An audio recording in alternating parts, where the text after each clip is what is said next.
This is the MeidasTouch Podcast. Brett, Jordy, and Meidas Mighty. Wow, wow, wow.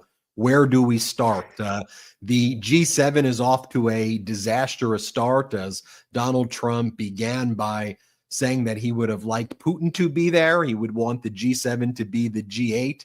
Later, Donald Trump held a press conference with the United Kingdom Prime Minister Keir Starmer and said that that was the representative from the European Union. Trump then dropped what he purported to be was a trade deal, which I thought they entered 3 weeks ago, all over the floor. And then earlier in the day in the press conference with Canadian Prime Minister Mark Carney, Carney had to invoke his status as chair of the G7 to shut down the press conference because Trump was embarrassing the G7 and the United States so much. So we have that we can start with. We can talk about Donald Trump's disastrous dictator parade in Washington, D.C., which was not that many people attended. It was low energy. What a bizarre event to witness. Trump looked inconsolable, almost like he was going to cry. Melania looked, I've never seen her happier watching Donald Trump suffer like that on stage. So you had the split screen of the disaster dictator parade, which was so bad. But then you had the best of America with the No Kings protests across the country. Some estimates say that more than 10 million Americans were protesting the Trump regime, close to that 3% of the entire U.S. population mark, a very important indicator for mass mobilization against regimes. I was at the Pasadena one. Brett was at one. Jordy was there. The whole team was out and about. We'll talk about what went down at the No Kings protests. We also have a war between Israel and Iran, which started at the end of last week. Donald Trump has made a lot of posts seeming to indicate that American troops are going to officially get involved. He took credit for the initial preemptive strikes by Israel against Iran. That's alienated a lot of the MAGA base, which I guess they thought that Donald Trump was going to pull America out of wars, but it was actually former President Biden who pulled America out of wars, not Donald Trump. And Trump looking like neocon Trump and seems to be really focused on potentially getting America into that war in the Middle East. And then we had that horrific event that happened this weekend, the murder of Minnesota State Representative and Speaker Hortman, killed by an individual named Vance Bolter, a right-wing Trump-supporting extremist. He also attempted to assassinate a Democratic senator, Senator Hoffman. Fortunately, Hoffman and his wife survived, although State Representative Hortman and her husband were killed by Vance Bolter. And then we saw once again that there's no depths to the depravity of the right-wing disinformation kind of MAGA crew, whether it was Elon Musk or MAGA senators. They were spreading lies that the killer was a Democrat, a leftist who just happened to have a list of like 70 Democrats that he was looking to go and kill. And so again, you saw all of those lies spreading right away. And then it took some time before we heard from the killer's roommate, apparently, that the guy was a Trump supporter. And then the facts came out. Let's bring in Brett and Jordy. I think this weekend was also, though, an important time for independent media. We've built this media company in order to be able to amplify the things and fact check the things and do the job that we knew the media was not doing. And so just over the past 48 hours, the MeidasTouch Network, focused on our protest coverage, has gotten over 32 million views on YouTube alone. Our coverage of, the speeches at the Philadelphia No Kings protest got over 1.2 million views. Our coverage of Donald Trump's disastrous dictator parade, that got over 4 million views alone on that. And so it's been important that we expose everything that's going on. And that's thanks to all of you, the Meidas Mighty. Yeah, 100%. Thank you so much, everybody. And you know what it tells me? It tells me that there is a thirst out there for pro-democracy and for pro-democracy content.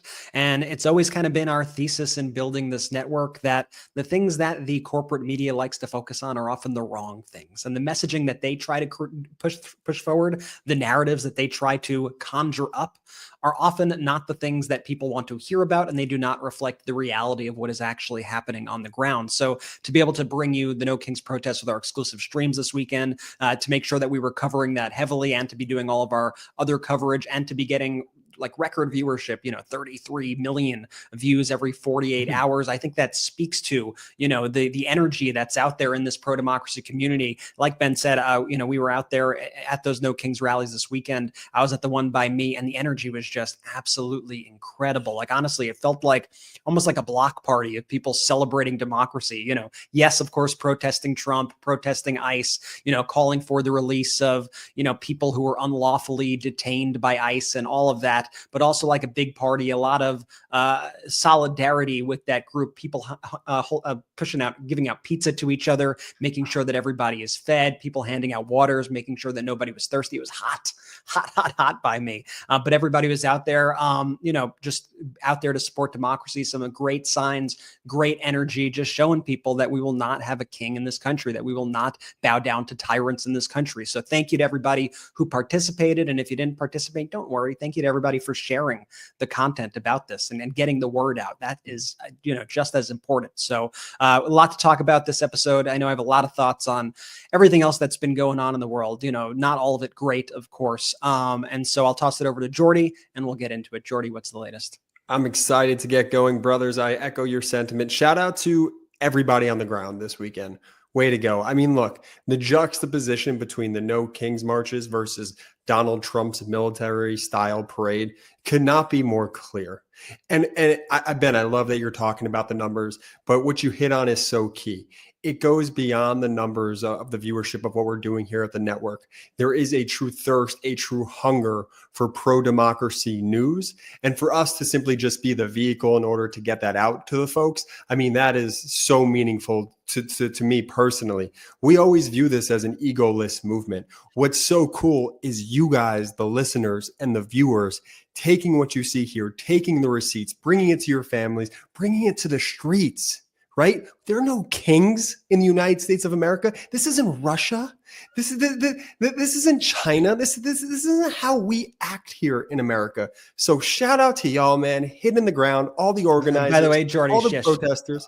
I was about to add the organizers, man. They did a great job. Indivisible, 5051, all these groups out there, just absolutely incredible. So thank you for your work, because that is far and beyond just thank you so much. So excited to get into today's show. Benji, where do you want to lead us off? Great point. The real heroes are the grassroots organizers. They've been planning events like this now since the beginning of the Trump regime. When I was speaking to Ezra Levin, the head of Indivisible, what he had said, though, was that in mass mobilization movements, it is very important to have media allies. And one of the things that we were observing right after the November election, when all of this corporate news was going to Mar-a-Lago and kissing the gangster ring, it was clear to us, the writing was on the wall, that they were going to suppress what was really happening. And that was one of the prongs of Donald Trump's authoritarian takeover. So we went into overdrive here to build and build and build. And right now, this week, we are so close to hitting 5 million subscribers on the MeidasTouch network already. And I think we'll be able to hit that in the next day or two. So make sure you subscribe and share this channel with everybody you know. I want to start, Jordy, though, with California Governor Gavin Newsom's supercut that he created, contrasting the peaceful protests in California and across the United States to Donald Trump's disastrous dictator event that he held for himself. And Governor Newsom and Governor Newsom's social media team, they've been great with rapid response and going on the offense. And they haven't been afraid to call Donald Trump out as being cognitively addled as well. Let's take a look at the supercut.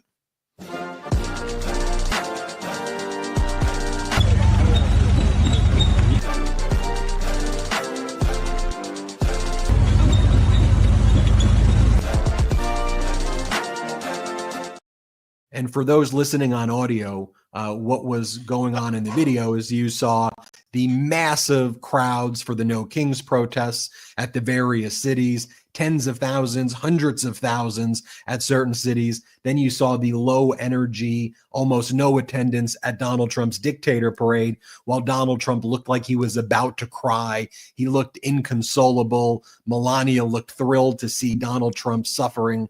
And that supercut captured that moment. I think the squeaky wheels, though. Oh my God. Like, that wasn't a sound that was added after the fact. That's how it sounded.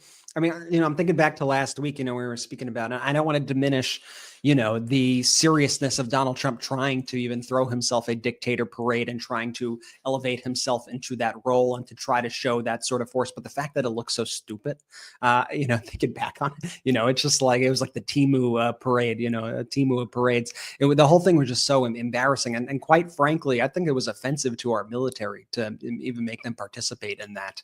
And you could tell, like, they didn't even really want to be there. Like, they were doing their best, and Trump made them, on his birthday of all days, co-opting the military's birthday for his birthday, and then doing this parade, and then like it just being a total disaster, just a total and complete dud. It was frankly just so embarrassing, honestly, for the country, for Trump. The whole thing was just like rough to watch, I gotta say. It was the 250th anniversary of the United States Army. Let me be clear about my position. I am all for celebrating the 250th anniversary of the Army. Our grandpa was a tail gunner in the B-29 in World War II. Grandpa Murray passed away over a decade ago, but he would share with us the stories of his heroism and those who he fought along with. And we are major supporters of the United States military here at the MeidasTouch Network, and those who make the ultimate sacrifice for our country. Brett, as you said, though, it should not be co-opted for Donald Trump's vanity for him to do a dictator parade. The optics of doing it in Washington, D.C. and trying to mimic the style of authoritarian regimes is very anti-American. But if you were going to do a military parade, at least pull it off. Like, at least execute it with a level of competence that puts the troops in good light. And if you needed 6 months, 9 months, or a year to kind of execute it properly and to handle the logistics and do a good job, at least like do a good job at it so the troops look good. Just watching some of the troops hold the drones above their head. The way I described it was, I remember going to Disney World when I was growing up in the early 90s, and they had that Epcot Center ride where you would go into that like big globe, and they would like go through the history of the United States and like all the robots, and maybe they've updated it since then, but like it would have like all these like weird robots, and it just looked so outdated. It looked disorganized, and it did not look competently executed. And this isn't, and then we have these foreign countries now who are mocking the United States. In Russia, they're doing videos mocking the United States. It didn't look good. And I think that's when we talk about like what went down at the G7, when we talk about Trump's disastrous trade war against the world, a lot of these issues are not like political things about, Democratic views or Republican views. There should be values and principles. Donald Trump has neither. There's no foundational value or principle at all to anything that he's doing. It's just pure chaos and what he thinks benefits him personally in a specific daily news cycle. But doesn't it come down to just like competence and getting the job done and executing what you're saying you're going to do? Brett and Jordy, that was one of the things with the parade. It was just poorly done. But to me, it's a perfect microcosm of everything wrong with the Trump regime. His authoritarian tendencies, that he wants to be an authoritarian, the kakistocracy aspect of it, that it's poorly executed, that they can't even carry it out. And so it makes the entire United States look like a dysfunctional clown show. And it goes beyond even, that's a Republican view or a Democrat view. Just what are you even doing? Like, that's my thought. Ben, exactly. And Ben, the waste. I'm seeing numbers that it cost anywhere between $25 to $45 million to operate that parade. Listeners, that's your money. These are taxpayers' money going to waste for what? A dear leader parade? That's not even, to your point, Ben, executed well. Where's all that? Like there needs to be investigations into where that money actually, like where it was spent, because that was one of the most pathetic things that I've ever seen. Not that I was rooting for it to be like this, like, glorious show or whatnot, but to spend that much money, that much taxpayer money on such a shameful parade. I mean, that makes this even worse to me. I think it was actually far more than that. I think they were hiding the costs in different agencies as well, because 45 million actually seems low to me. But I mean, look, take a look at what he did at the G7. So the G7 is currently being held in Alberta, Canada. Canada's the host. So Prime Minister Mark Carney, the new Prime Minister of Canada, he serves as the chair of the G7.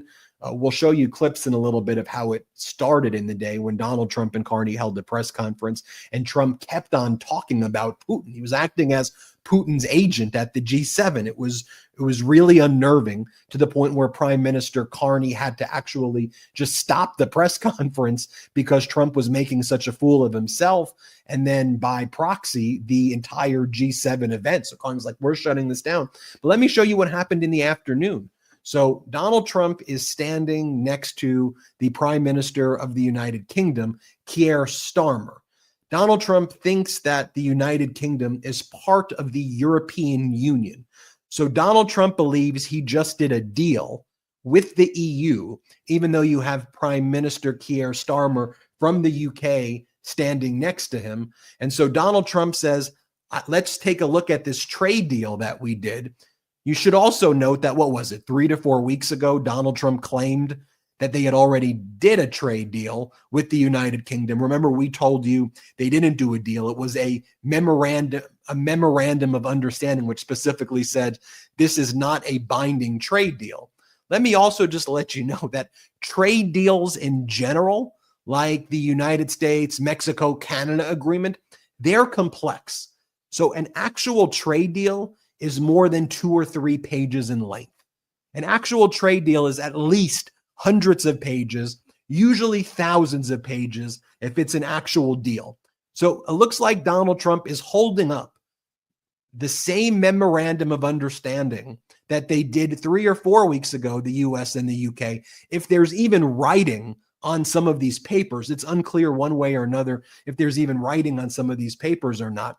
Trump drops it all over the floor in this like cartoonishly clownish moment that you'd expect to see in the movie Idiocracy. Watch this. We all know the great Prime Minister of the UK, and we just signed a document. This is, sorry about that. This is it. A very important document. Little windy out here. Give me that. We just signed it, and it's done. And so we have our trade agreement with the European Union.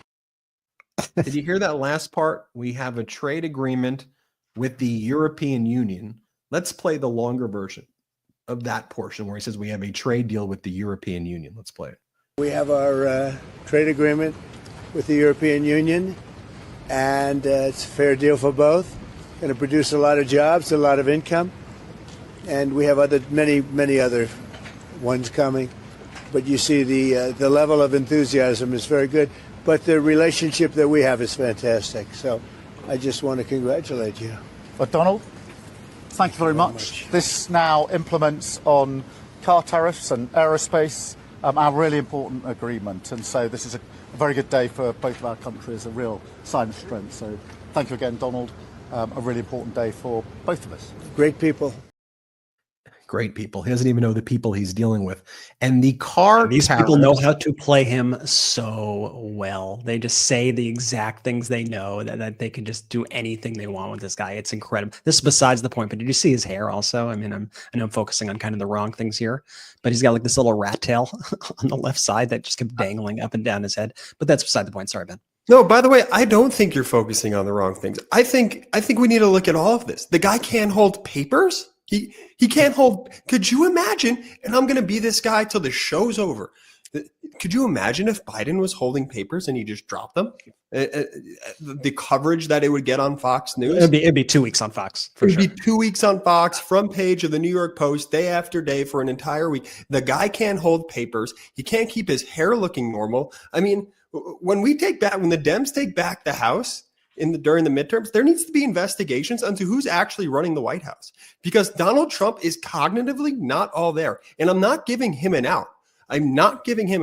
But he's not all there, and there needs to be more of a focus on his mental acuity or lack thereof, because everything he says, from his statements that we get to read day in and day out, from the way he operates in front of leaders, from the fact that he doesn't even know who the frickin' he's talking to. This is insane. Nuclear codes. This guy has the nuclear codes. Well, Prime Minister Keir Starmer, you notice the two things that he was talking about: auto tariffs and aerospace. Just who do you think that benefits? Auto tariffs and aerospace.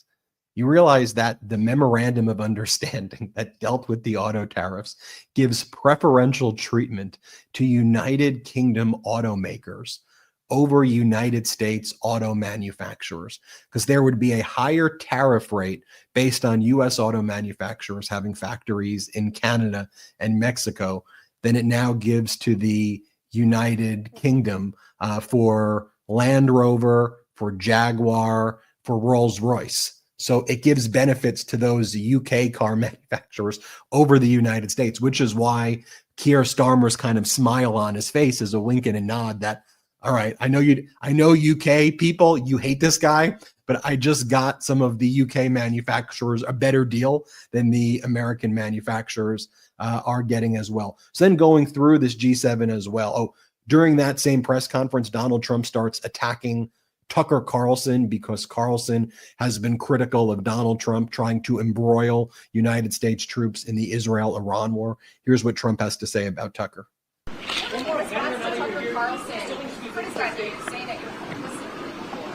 I don't know what Tucker Carlson is saying. Let him go get a television network and say it so that people listen. Thank you. We will talk more about the divisions growing in MAGA, because we've even seen Steve Bannon and Mike Flynn basically say Donald Trump needs to do like a press conference immediately and say, what the hell is happening between Israel and Iran, and what's America's role in it at all? You even have Marjorie Taylor Greene, although she's not mentioning Donald Trump's name. She goes, we're now learning who's really America first or who's not, based on if you support American troops going to war in Iran. And that's actually what Donald Trump has been saying that he wants to do. He's not ruled it out. Not only has he not ruled it out, he's indicated that he's leaning in that direction, and it's very much on the table. And the U.S. is, of course, unofficially helping Israel in all of the coordination and all of the planning. And Israel's out there with Netanyahu and others saying the U.S. is doing everything. They're giving us the plans. They're giving us the weapons. This is the U.S. and us together. And Donald Trump's not putting out any statements to the contrary when you hear those statements coming out of Israel. So we'll talk about that. But then you had to have Prime Minister Mark Carney of Canada early in the day. This was supposed to be so super simple, right? Donald Trump meets Carney. They're supposed to speak in front of the press for about 2 minutes tops, say, we look forward to a productive G7. That's all it was supposed to be. I look forward to it. I look forward to it. This is going to be productive. We have a lot to discuss. Thank you very much. We'll be reporting back to you. That was the moment. That's all it was supposed to be. But Carney had to cut it short because Trump had other intentions for what that was going to be about. Let's play the clip of Carney cutting it short. All Democrat-run cities, and they think they're going to use them to vote. It's not going to happen. That's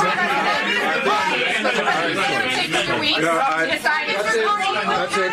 Thank you. If you don't mind, I'm going to exercise my role, if you will, as G7 chair, since we have a few more minutes with the president and his team, and then we actually have to start the meeting to address some of these big issues. So thank you. Thank you, media. Let's go.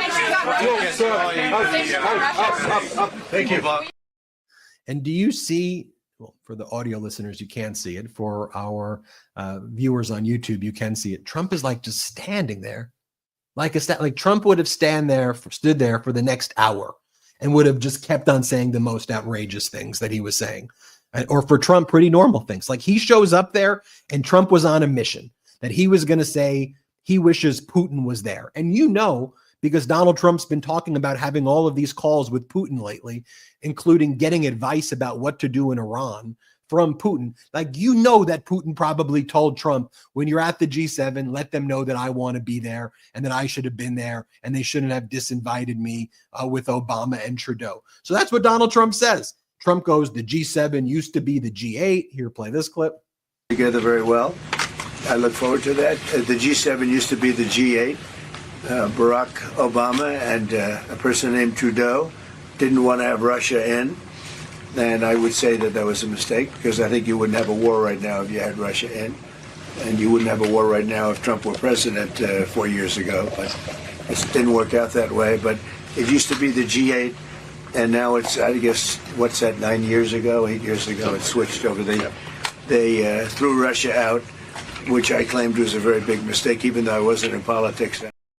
And then here's what he had to say about Putin as well. Here, play this clip. China here, the biggest economy in the world after the United States. Well, it's not a bad idea. I don't mind that. If somebody wants to suggest China coming in, I think we suggest. But you want to have people that you can talk to. They don't talk. Putin speaks to me. He doesn't speak to anybody else. He doesn't want to talk, because he was very insulted when he got thrown out of the G8. As I would be, as you would be, as anybody would be. He was very insulted. And, I mean, he was thrown out by Trudeau, who convinced one or two people, along with Obama. He was thrown out, and he's not a happy person about it, I can tell you that. He basically doesn't even speak to the people that throw him out, and I agree with him. I want to talk about that moment right there, yet another humiliating stain on the United States of America. We'll talk about that. I want to talk about the No Kings protest a little more. I want to talk about the war between Israel and Iran and what the United States is doing, how MAGA is really pissed that Donald Trump is pushing to have American troops fight in that war. Before we go to our first break, we got a fun one right here to try to grow this network. We are releasing California Governor Gavin Newsom emojis. Lots of people have been saying, in light of Gavin Newsom standing up to Donald Trump and standing up strong, people have been saying, release the Gavin Newsom emojis to our members of our YouTube channel. So if we can get 500 more memberships on our YouTube, you could also gift memberships to people. You'll see the feature on YouTube where it says get a membership or gift memberships. Once we hit 500, we will release the California Governor Gavin Newsom emojis here.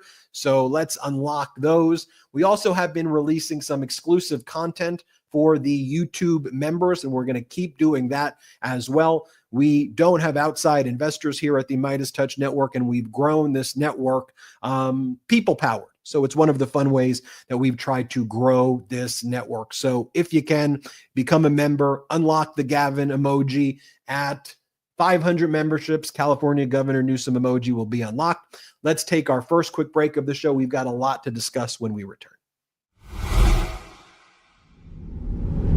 When was the last time that you truly trusted seafood you brought home? Now, I used to question everything from nutrition and taste to sustainability until I discovered the Wild Alaskan Company. Wild Alaskan Company is the best way to get wild-caught, perfectly portioned, nutrient-dense seafood delivered directly to your door. Trust me, you haven't tasted fish this good. I was so excited the first time I received my shipment from the Wild Alaskan Company. Now, I received my Pacific halibut and pan-seared it that evening. It was delicious. The Wild Alaskan Company is 100% wild caught, never farmed. This means there are no antibiotics, GMOs, or additives, just clean, real fish that support healthy oceans and fishing communities. It's nutrient rich and full of flavor. Wild Alaskan fish is frozen off the boat to lock in taste, texture, and nutrients like omega-3s.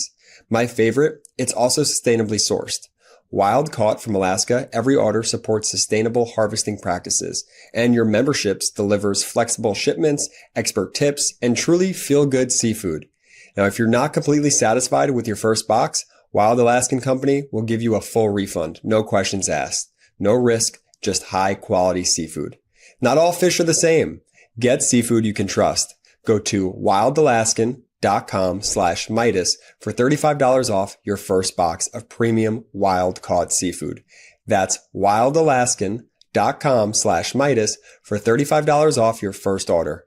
Thanks to Wild Alaskan Company for sponsoring this episode. Let me tell you, if there's a surefire way to wake up feeling fresh after drinks with friends, it's with pre-alcohol. Z-Biotics Pre-Alcohol Probiotic Drink is the world's first genetically engineered probiotic.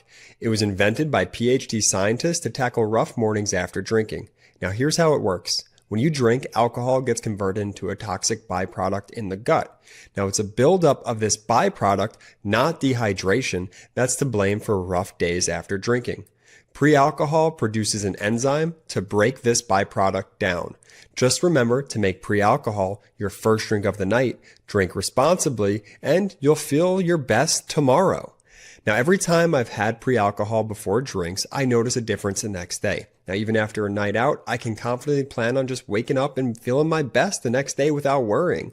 Look, I won't lie, I was a bit on the fence about pre-alcohol initially, but then while hanging out with some friends at our bar, I gave it a shot, and believe me, it's the real deal. So I first gave pre-alcohol a try when I was at a wedding. I drank it before my first espresso martini, and you wouldn't believe how on top of my game I felt the next morning. Now, summer's here, which means more opportunities to celebrate the warm weather. Before that backyard barbecue brew, or your glass of Pinot watching the sunset at a beach, or a cocktail by the campfire, don't forget your Z-Biotics pre-alcohol. Drink one before drinking and wake up feeling great and ready to take on the next day and all that summer has to offer. Go to zbiotics.com/Meidas to learn more and get 15% off your first order when you use Meidas at checkout. Z-Biotics is backed with 100% money-back guarantee. So if you're unsatisfied for any reason, they'll refund your money, no questions asked. Remember to head to zbiotics.com/Meidas and use the code Meidas at checkout for 15% off. Let's go. Shout out to our sponsors. Links in description of both YouTube and the audio. Use the links, use the codes. If there's an exit survey, let them know we sent you. Cannot say enough good things about Wild Alaskan and Z-Biotics. Definitely please check those out. Use our codes. And a couple housekeeping. Was reading the comments. People were asking, do the memberships that started the show, does that count towards the 500 for the Gavin emoji? Yes, of course it does. But mods, I'm really going to rely on y'all to make sure that we are staying true to the count. So let's just say I think we have about 400 more memberships to go in order to unlock the Gavin emoji. So gift them or do whatever. Let's get to 400 new memberships now to unlock the Gavin emoji and mods. I'm going to really rely heavily on you to make sure you're holding us honest with the counting. Benji, where to next? Look, Trump's really making a fool of not just himself, but the United States at the G7. I mean, you have the incredibly embarrassing dictator parade. Then he goes to the G7 and behaves, like this. Like California Governor Gavin Newsom, has been saying, and I think rightfully so, it goes to your point, Jordy, that Donald Trump is cognitively addled, like he is, in a very real way that's also impacting American policy too. And Donald Trump's out there with a team of losers who he surrounds himself with as well. And he's out there like a mumbling, blabbering fool saying things that are putting the United States in a very bad light internationally and weakening us on the world stage at every point and every turn. I mean, going back to this press conference that Donald Trump was having with Prime Minister Carney, Donald Trump spends the time attacking democratic cities as though he's in the past. He obviously is a dictator right now, but as though we would normally expect like a dictator talking about invading a neighboring country. Donald Trump's at the G7 talking about attacking United States cities. And then at first you'll see when he gets asked the question, he doesn't remember the social media post that he made. And what are you talking about? What are you talking about? Oh yeah. The cities. I'm going after the cities. Here, watch this. Why are you ordering ICE to target Democratic inner cities? What's behind that? I don't know what you're saying. You did a post last night where you said you want ICE to really target Democratic. Yeah, I want them to focus on the cities because the cities are where you really have what's called sanctuary cities, and that's where the people are. I look at New York, I look at Chicago. I mean, you got a really bad governor in Chicago and a bad mayor, but the governor's probably the worst in the country, Pritzker. But I look at how that city has been overrun by criminals, and New York and L.A. Look at L.A. L.A. Those people weren't from L.A. They weren't from California. Most of those people, many of those people, and that's a focus. Biden allowed 21 million people to come into our country. Of that, vast numbers of those people were murderers, killers, people from gangs, people from jails. They emptied their jails out into the U.S. Most of those people are in the cities, all blue cities, all Democrat-run cities, and they think they're going to use them to vote. It's not going to happen. He's using a speech, a press conference, in an international platform to spread Russian-style propaganda lies about the United States. I mean, can you imagine if Prime Minister Carney, during a press conference, spent his time attacking provinces in Canada and going after, where there's opposition leaders who run imagine if he went after like Alberta and then lied and said there are 18 million, well, that's more than the population of Canada. But if he said there was, 1 million murderers in Alberta, and you have the worst premier of Alberta, and what a horrible person, what a horrible human being, and spent all of their time attacking their own country with lies. And what are you saying, that there are 20 million murderers in the United States? Like, what the hell are you even talking about? And you should know that actually red states, red cities have a significantly higher violent crime rate and homicide rate than blue states by far. You should also know that in America, the red states are subsidized by and large by the blue states. California has the 4th largest GDP, not in the United States, in the entire world, if California was a country. Our diversity makes California a very powerful state. It works.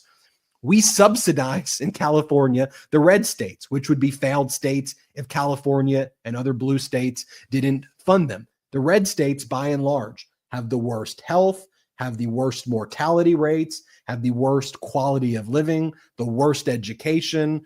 On every stat, they're in the worst on the lists. And the blue states are usually in the highest and the best. But yet you have Trump and the red states attacking the states that are subsidizing basically the entire country, and also doing it on a world stage with lies like that, and attacking America in the G7 while praising Putin.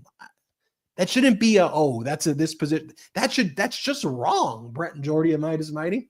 Yeah, if you looked at, if any sort of Democratic politician anywhere made it a main point of when they went around speaking, especially in front of world leaders, but literally anytime, if they did one tweet that was going after red states, red cities, saying, this specific place is a piece of crap, this place is full of criminals, you name it, it would be the biggest story imaginable. And when you look at Donald Trump's statements there, and Jordy, I mean, you're totally right. You look at the guy, he has no idea what's going on. Like, I think I think that party, his little birthday party destroyed him, like that nobody showed up. I mean, honestly, something's going on there.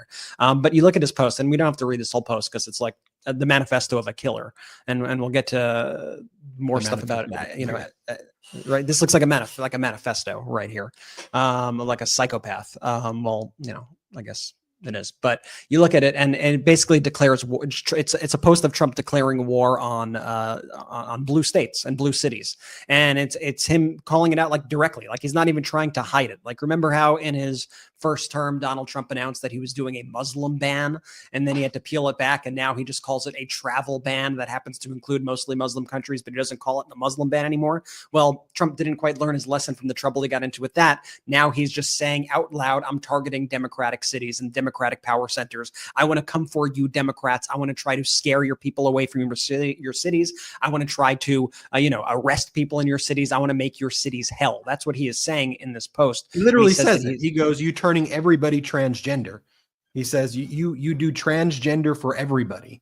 And that's why we need ICE to disappear human beings, because you're turning everybody into transgender.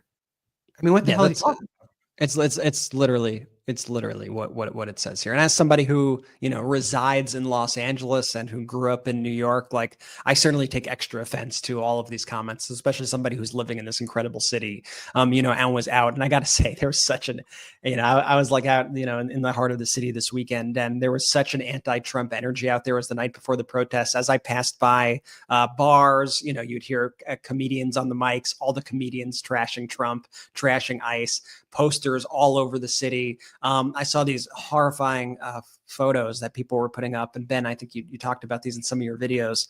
I wish I had a photo to pull up right now, but it looked like a dystopian movie. They'd be like missing posters, right? But it would say missing, a father, my father, and it would say, has lived in the United States for 20 years, was here legally through the asylum process, currently in ICE custody. We don't know where he is, and had an image of these, image of the individual. And there were multiple posters like this all throughout, LA.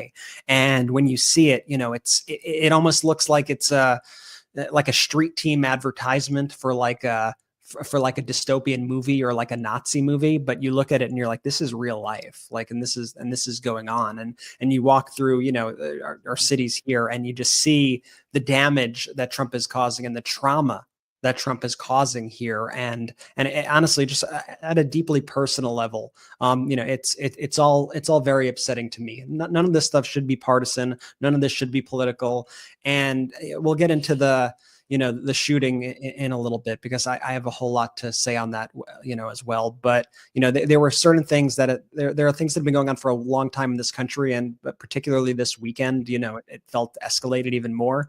That just, there's politics and there's humanity, and you should be able to conduct politics and deal with people who have different political beliefs, and do it with compassion and do it with empathy. And you should be able to respect one another and be able to work through things. But the way things are right now, it's just really unfortunate that we have an entire political party that's just dedicated to burning it all down, dedicated to turning any of their political opponents into enemies, lying at all costs, even no matter how ridiculous the lie, how absurd the lie, how offensive the lie, even when there are people dying out there over these lies. It just really, honestly, is just so abhorrent to watch and to live through and to be a part of. So, I just wanted to say that. I got more to say, but No. Well said. Can you please bring up, Brett, that post again that we were showing before? And so again, apologies to our audience. The psychopathic post? Yeah. I'm not going to read it, but I just want our YouTube viewers to just look at this. Now I want you to go to your Facebook. And I'm sure just naturally the way Facebook happens, there's going to be a cousin, a third cousin, a fourth cousin who writes like this, right? Who does these weirdo, long, drawn out, frankly, scary posts. All right, Brett, you can take that down now. And think to yourself, thank goodness that third cousin of yours or that random person isn't running the country.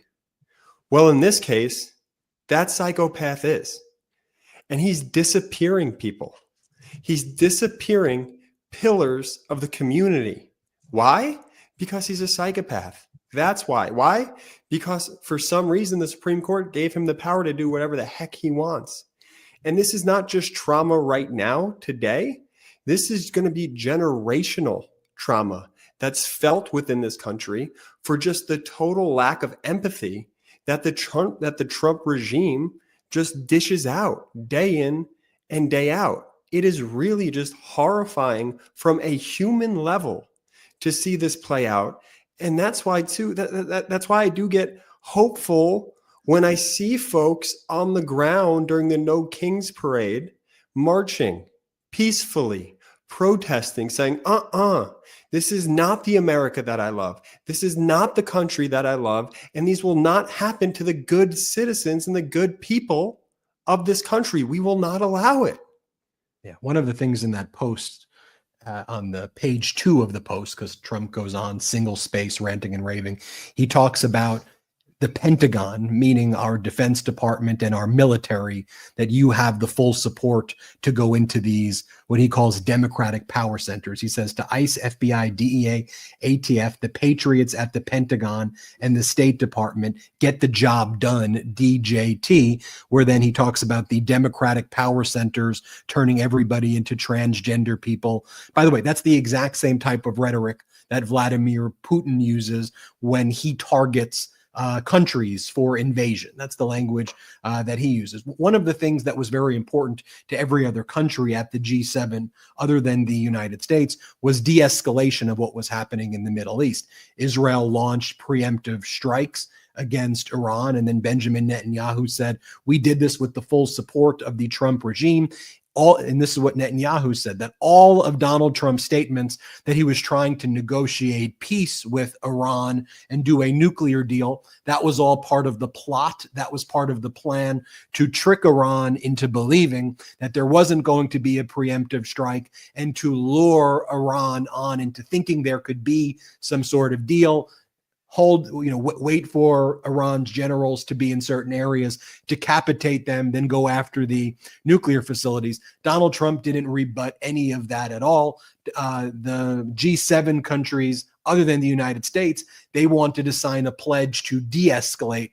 Trump refused to sign the pledge to de-escalate. Instead, at the G7, Donald Trump made the following post. Iran should have signed the, quote, deal I told them to sign. What a shame and waste of human life. Simply stated, Iran cannot have a nuclear weapon. I said it over and over again. Everyone should immediately evacuate Tehran. And he has an exclamation point right there. And again, even a statement like that, I can't begin to tell you how utterly reckless it is.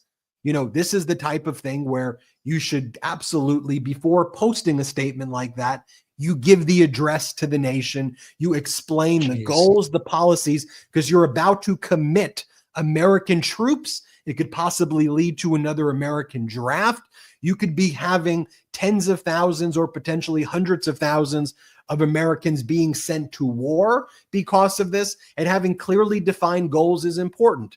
I think it is also significant to note that there was supposed to be negotiations around Iran's nuclear deal on Sunday. That was supposed to be the 6th round of talk on Sunday. So to say there should have been a deal, I would like there to be a deal. There was a deal that Obama negotiated with Iran that Trump pulled us out of with Netanyahu back in 2016. There was a deal, and Trump was trying to redo a version of that deal. The 6th round of those talks were going to happen on Sunday. All of the reporting indicated that Donald Trump actually had told Netanyahu, do not do the strikes so that we can do the talks on Sunday. Netanyahu didn't care, and he went and did the strikes. Donald Trump saw that a lot of the Iranian leadership was killed and decapitated by the Israel strikes, and nuclear facilities were taken out. So Donald Trump wanted to then insert himself and the United States as the central player in the attacks against Iran. And now we're in a place and position where we're in entirely uncharted territory about what could happen if all hell could break loose, which is already happening, and what's taking place there. And that's Donald Trump's just entirely reckless statement. We should talk more about that. Brett, I want you to talk about the fact check that you did in terms of what happened in Minnesota. I think that's important. I want to talk a little bit more about No Kings. Let's take our last break of the show. I want to remind everybody about the Gavin Newsom emojis. Let's unlock those Gavin Newsom emojis as well. Become a member of the YouTube channel. It helps grow our independent media network. We're close to 5 million subscribers. You can gift memberships for people. So if you've always been saying, hey, I'd love to help grow the MeidasTouch network, there's really no limit on the amount of gifts that you can get people. So you can gift others, get yourself a membership, and then YouTube automatically then sends your gift to other people who are there who say they want to receive the gifts. All right, let's take our last quick break of the show. Let's hear from our Can I just say one thing? Like this whole framing though of preemptive strike, to me is just bullshit. And I think it's buying like the media framing and stuff. So I want to push back on that. There was no sign that there was about to be an imminent attack on Israel before they launched these things. They're using the nuclear, the idea that they were, creating nuclear weapons, which is something we've now heard for decades and decades and decades. And I believe that they've been working on, nuclear weapons, of course, but there was no sign that there was going to be any sort of imminent attack whatsoever. And now this appears to be a war that we are now going to be embroiled in. We saw a buildup of fighter jets last night into today that were flying across the United States into Europe to prepare. And the Trump administration told some foreign outlets that they were to prepare just in case they had to do anything, that these U.S. jets, fighter jets, were going to be built up over there in case they needed to go into Iran. We are already very much involved in this war from a defensive posture of shooting down missiles that are coming into Israel. And it seems pretty clear that, Donald Trump and Vance and Rubio and all these folks want to escalate this and really get us fully embroiled in yet another Middle East war. So, I just wanted to push back a little at that framing because I think it's kind of bullshit. And I think Donald Trump has, using kind of the same excuses that, Bush used us to get us into Iraq back in the day. It's sort of like a WMD, weapons of mass destruction kind of framing that he's pushing, that Fox is pushing. Fox is in full on bloodthirsty war all the time mode right now. And you watch it and I just get echoes back to those times after 9/11 when we were kind of, as a country, brought into, into Iraq. And we all saw how that worked out. And yeah, I mean, that I'll end it there. I got a lot more to say. But. No, and real quick, and this is where this is why leadership is actually very important, because we need to know what's going on. All the speculation. He's giving policy by tweet.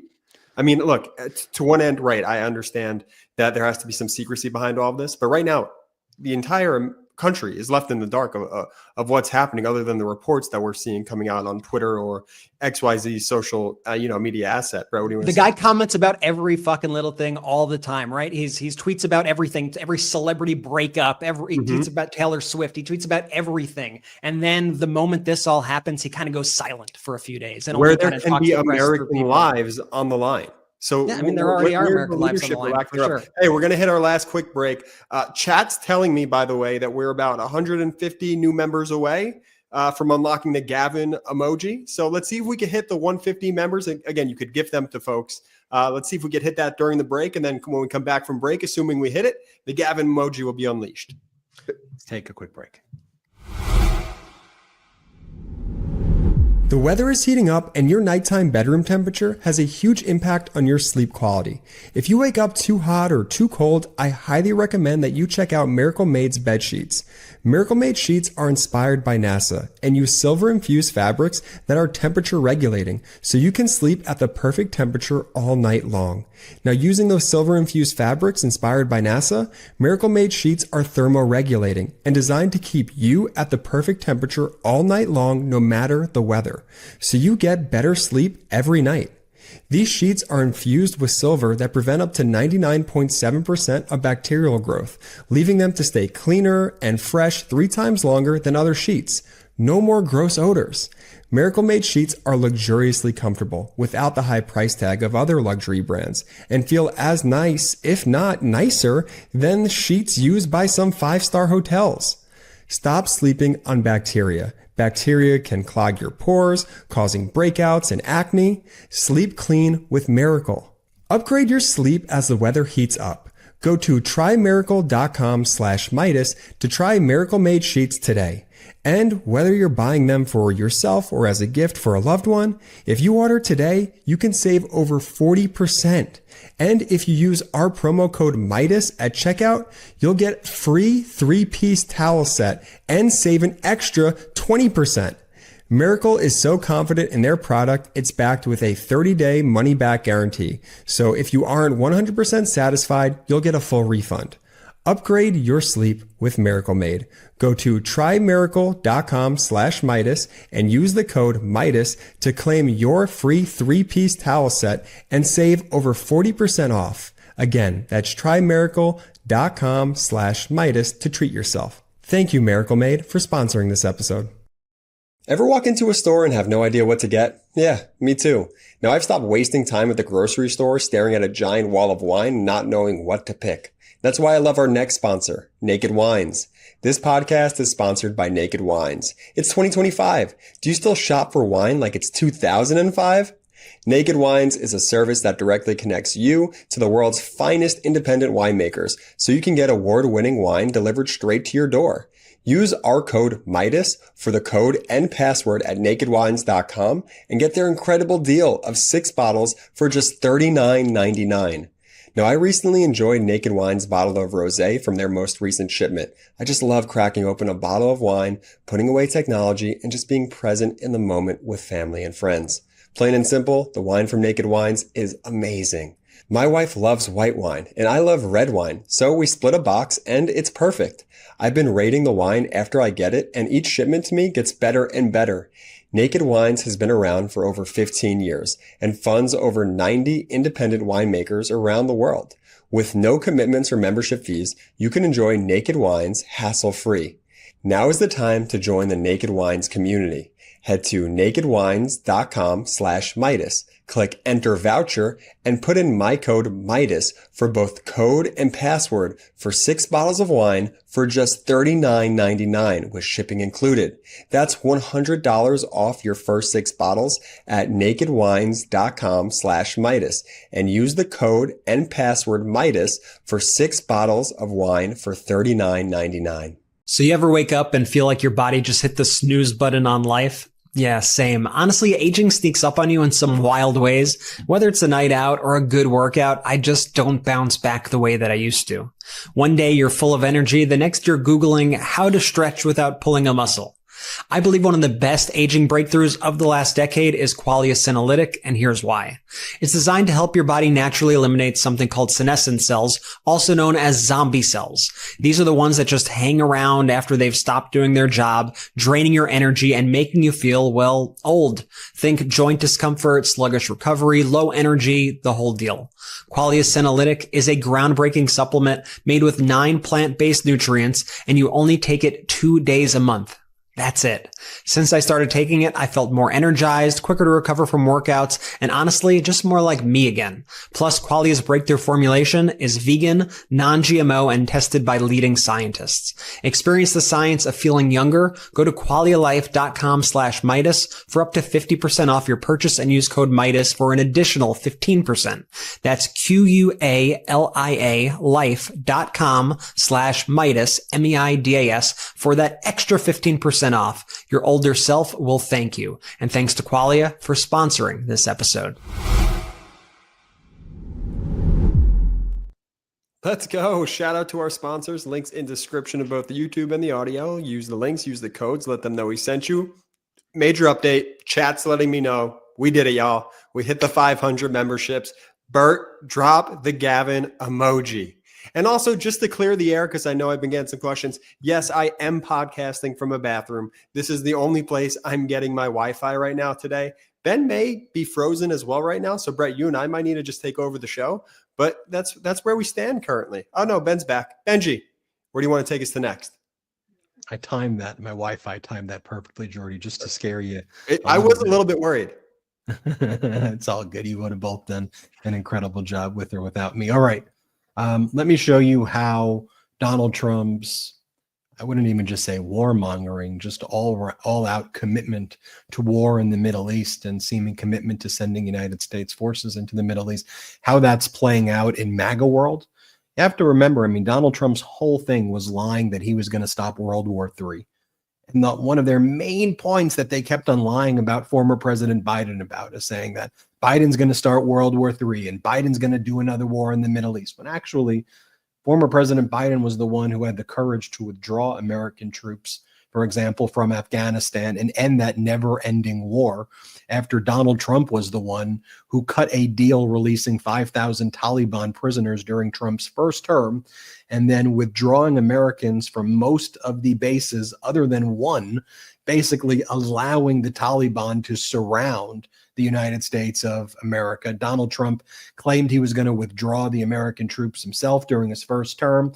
Not only did he fail to do it, remember during the transition to President Biden, Trump refused to provide any communications at all with the Biden administration on any topic to purposefully have Biden show up and then inherit a mess that Trump and MAGA could use and exploit to then spread all the disinformation and blame all of Donald Trump's problems on Biden. And Brett, in a little bit, I know you're going to talk about this disinformation right-wing network, but you also saw that on full display, when it came to the wildfires as well. I mean, when it comes to the most unthinkable tragedies, and we saw that over and over again in the Biden administration, that's because they're unthinkable tragedies.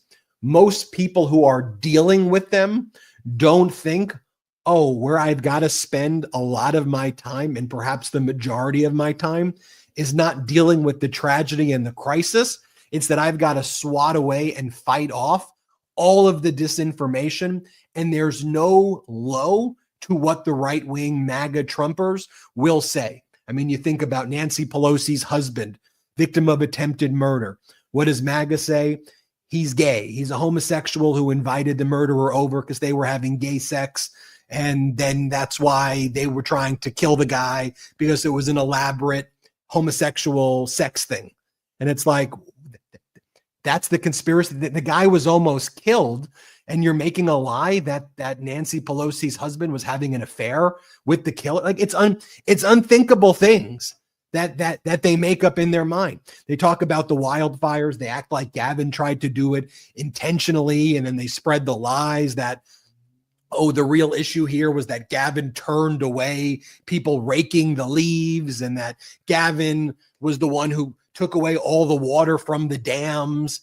And they spread this, and if you don't respond to them right away and rebut them, then it actually becomes the story, and corporate news doesn't fact check it.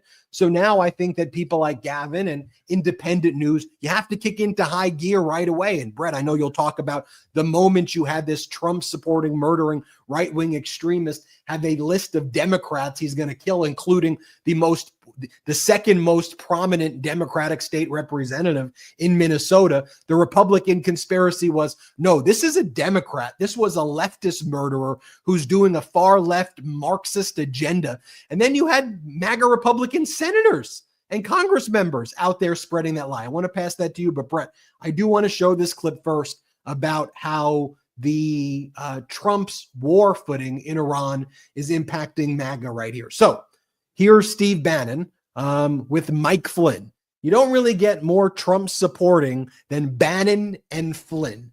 And here's their take on Donald Trump getting America involved in the war between Israel and Iran. Here, play this clip. Right now, I'll be blunt. This is just as sloppy, just as ill thought through, just as lack of precision as Afghanistan and how we started there, and Iraq as we started there. And quite frankly, the Fox News team and the pom-poms up, we played on the cold open the other day, shock and awe, shock and awe, shock and awe. When Fox was up there with the pom-poms, we are inexorably drawn into a conflict that we're not making clear decisions about now. If we're going to be in this, yeah. So let me jump in, Steve. Let me jump in. Okay, go ahead, sir. You're on a diatribe there. That's fine. Here's what Trump needs to do, okay? What Donald Trump needs to do, and I understand the celebration in Washington, D.C. and the parade and all this wonderful stuff. Yep. Happy birthday, Army. I got it. What Donald Trump needs to do, President Donald J. Trump needs to do, is he needs to go to the podium with very clear objectives about what the hell we're doing. And I mean, none of this, I got special envoys doing this, I got special envoys doing that. Very clear objectives. Tell the American people this. Right. Then you have over here a podcaster and frequent Joe Rogan guest and big Trump supporter, Dave Smith, saying the following about Trump's Iran policy. Play this clip. About coming back to the negotiating table. It's like sitting after Pearl Harbor and telling FDR, now's the time to go negotiate with the Japanese. Right. Negotiations are over now. The time for negotiations was before this. And so, yeah, Donald Trump looks, and man, I supported him this last year. I apologize for doing so. It was a bad calculation. At the time, it seemed like the right one. But he should be impeached and removed for this one. Wow. And not on some not on some ridiculous Nancy Pelosi. Impeached and removed for this one. Brett, let me toss it over to you, because I know you called for the resignation of MAGA Republican Senator Mike Lee as well. And your call for his resignation went viral. And I think what we saw happen in Minnesota, the unthinkable tragedy, speaks to some larger issues that independent media has to combat, media literacy in general, and the moment that we're in. Yeah, well, we saw a horrifying, killing this weekend in cold blood, and it was at the hands of this far right MAGA Trump voting guy, Trump supporter, who had a hit list of 70 Democratic targets, who killed Minnesota State Representative Melissa Hortman and her husband, who shot State Senator John Hoffman and his wife, who killed Melissa Hortman's dog, who also tried to show up to multiple other Democratic lawmakers' homes and was not able to get in. The Fed said today had a list, like I said, of a bunch of other targets, was targeting pro-abortion activists, was targeting pro-abortion clinics, and it was an evangelical guy. And literally the killing happened, the assassination happened, and that wasn't horrifying enough for us all to basically wake up that morning to this, horrific news. And honestly, I'm sorry if I have trouble getting through this. I'm still very distraught by this and shaken up by even just the reaction that's unfolded online about this. But you see, what happened there. And then the first thing that happens is, these click farms, these right-wing MAGA influencer types all rush into gear to try to shape the narrative. They don't wait for the facts. They don't wait for the truth. They just go, how do we start spinning this in order to blame this on Democrats, to blame this on the left, to wash our hands of it, and to make sure that this is a liability for them? Once again, everybody targeted that people killed Democrats. Governor Tim Walz targeted on this hit list as well. Well, they had the nerve to blame Tim Walz on this. That was the first thing that they did, because this individual who was the shooter, who was the suspect, Vance Bolter, was somebody who people knew, and he was on an advisory board, a nonpartisan advisory board with no actual power that the governor had put together. And this was a holdover from the previous governor, Governor Dayton, also a Democrat. And it was a bipartisan commission that has to be made up of both Republicans and Democrats. And this was just one of 50 people on this commission. And Walz just, reappointed the person to this position, didn't know who he was. But it's just a bipartisan, very basic thing. So they tried to use that little kernel of information in order to try to blame this on Tim Walz and blame this on Democrats, despite the fact that Democrats were assassinated for their political beliefs. And they've conjured this whole story. Oh, they probably shot these people because they voted on this bill against the Democrats. They went against, so they were punishing them for voting against them. And then that wasn't even true at all. Like there was just a made up thing. They invented their own narrative, and then very quickly, the facts started to come out. But they had already set these traps, set this narrative out there. But that didn't stop them from tweeting and their refusal to even admit that they were wrong. This is like the other day, but obviously much worse than that, when all of these MAGA influencers, when Donald Trump said, I spoke to Gavin Newsom yesterday, and Gavin Newsom said, I did not speak to Donald Trump yesterday. And then they showed the call logs, which showed that Gavin and Trump had talked 4 days prior to that. And then all those MAGA influencers just kept saying, that was yesterday, that was yesterday, that was yesterday. They wouldn't drop the lie, even though it was a black and white, no gray area here. Well, this is obviously ramped up on a different level because there are lives here. We're talking about people who died. We're talking about 2 children who no longer have their parents because this evil, heinous monster killed their parents. And you have people like Elon Musk who have the nerve to tweet stuff like this. The far left is murderously violent. You have people like Mike Lee, a United States senator, tweeting about it, making jokes about it, saying stuff like, this is what happens when Marxists don't get their way, and showing a photograph of the killer. The killer was wearing a mask, a mask in this photo, something straight out of a horror movie. This is the killer as he approached the door. Then you have him, blaming Mike Waltz, all these people. Tim Walz. You have all these people blaming Tim Walz for it. And it's really just so disheartening that we cannot even be on the same plane of reality when we're dealing with issues like this, and especially when we're dealing with people who died and murders and killings, politically charged killings. We've truly just lost our way as a country when this is what's going on here. And like I said earlier in the episode, I wish there was a Republican Party that I could say, you know what, maybe you have some good ideas on this, and let's discuss, maybe there are some compromise that we could find on these issues. And you know what, you're right about this, but you're very off about this. I'm going to defend this to the end. And we could have actual discussions about policy. But the thing that we've seen is that these people don't live in reality. Then they don't care about reality. They just care about raw power, and they don't care how many lives are on the other end of it. They just don't give a shit at all. Like, it's just all about lying. And so you had Tina Smith today, the Minnesota senator, thankfully, and props to her. She, was looking for Senator Mike Lee. She's the other senator from the state. And she confronted Mike Lee. And here's a photograph of him confronting her. And look at that keyboard warrior, look at how, hunched over he is, for the listeners. It's Mike Lee, like with his hands on his hips, and he's kind of hunched over, looking disheveled. And as the Democrats said when they posted this photo, no screens to hide behind. Let's see him defend his disgusting tweets to Senator Tina Smith's face. And Tina Smith's staff wrote a very powerful, email to Senator Lee's staff. I think I should just read at least a little bit of it, because I think it really centers just this whole situation and what's been going on. And I'm happy somebody is saying this, directly to him. But they said the following. A note from Senator Smith's deputy chief. I knew Melissa Hortman. Many people in this office did. She was a longtime friend of Senator Smith's, who had seen her hours before she was murdered. So you'll forgive my candor as I speak through enormous grief. It is important for your office to know how much additional pain you've caused on an unspeakably horrific weekend. I'm not sure what compelled you or your boss to say any of those things, which, in addition to being unconscionable, may very well be untrue. But that is not the point. Why would you use the awesome power of the United States Senate office to compound people's grief? Is that how your team measures success, using the office of a U.S. Senator to post not just one, but a series of jokes about an assassination? Is that a successful day of work on Team Lee? Did you come into the office on Monday and feel proud of the work you did over the weekend? Let's recap Saturday so you fully understand what Minnesota was going through. Melissa Hortman and her husband were murdered. Senator Hoffman and his wife were shot numerous times and remain hospitalized. By the grace of God, it appears they will survive.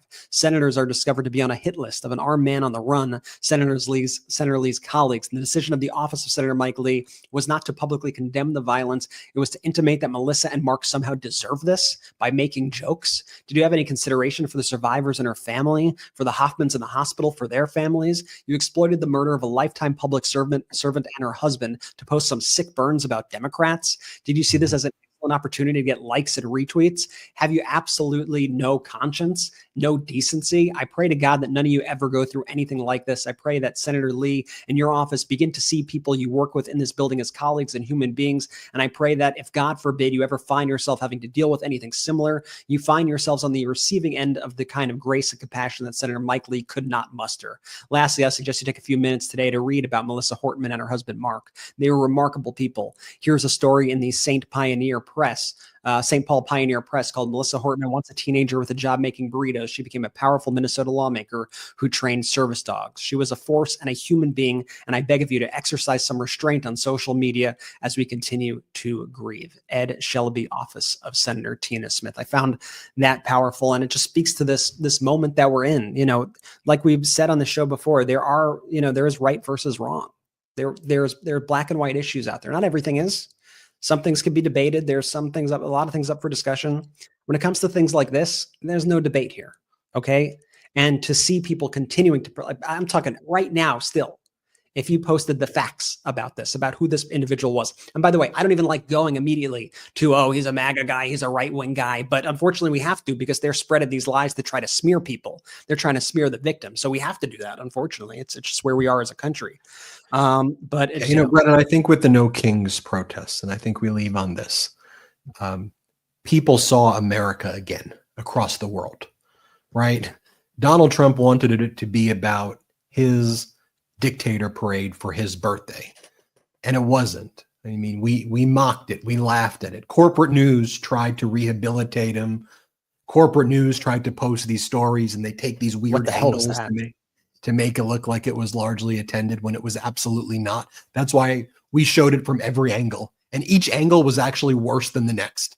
Like, I think your point was, the more videos that come out, the worse this thing actually was, and the worse that it looked. So there was that and then there was the split screen with what was happening in the streets. This is how Washington Post reported what went down in Trump's dictator parade. Planes roared over D.C. on Saturday. Tanks rolled along the National Mall. Brass bands resounded, and thousands of soldiers marched past cheering crowds as the army put on the largest show of military might in the Capitol in more than 3 decades. And it is a kind of bizarre photo that is very much like cropped in a specific way, with tanks rolling through Washington, D.C. And then on the other side, you have someone wearing a January 6th hat, dressed in all red, in front of, looks like, I'm not sure if it's either a helicopter or a missile system. It's hard to see because it's cut off, but military equipment. That's what you're reporting on the Washington Post. I mean, if you went through the New York Times reporting, they buried the coverage as well in about what happened with the No Kings protest. You had to really look for it. But we focused on it here on the MeidasTouch Network. We made it our top priority. It's reflected in the views as well, that people want to see the truth. They want to see what is actually happening and what is going on. And that's what we're going to report on each and every day here at the MeidasTouch Network. And I think when I spoke to and I hear from our international audience, they go, thank you. We thought America was just totally lost.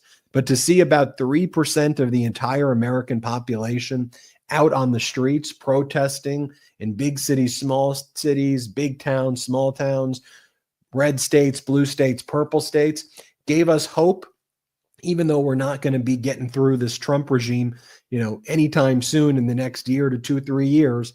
We see light at the end of the tunnel, that America may be able to make it past this. And I know America will be able to make it past this.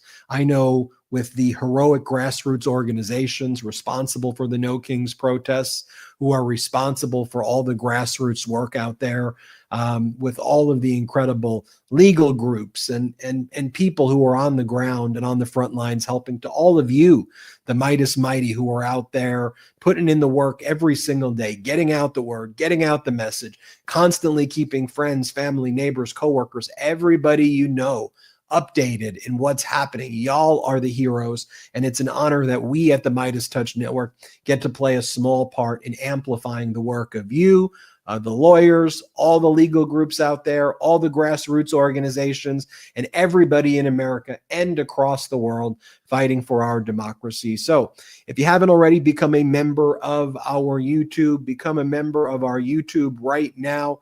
We'll have exclusive content as well for members. It's one of the ways we try to grow this independent media platform. Look how close we are, everybody, to 5 million subscribers. I think we can be able to hit it tomorrow.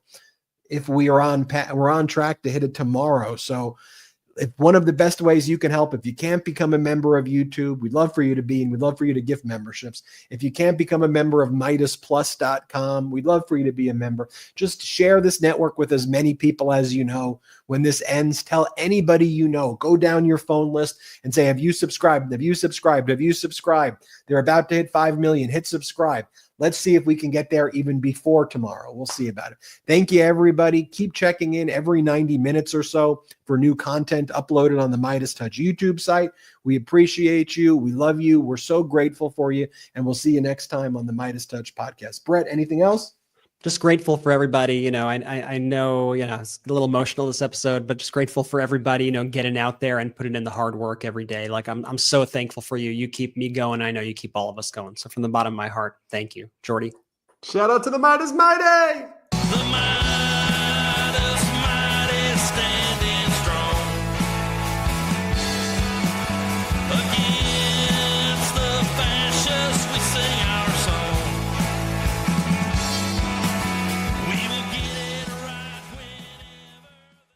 Can't get enough Meidas? Check out the Meidas Plus Substack for ad-free articles, reports, podcasts, daily recaps from Ron Filipkowski, and more. Sign up for free now at MeidasPlus.com.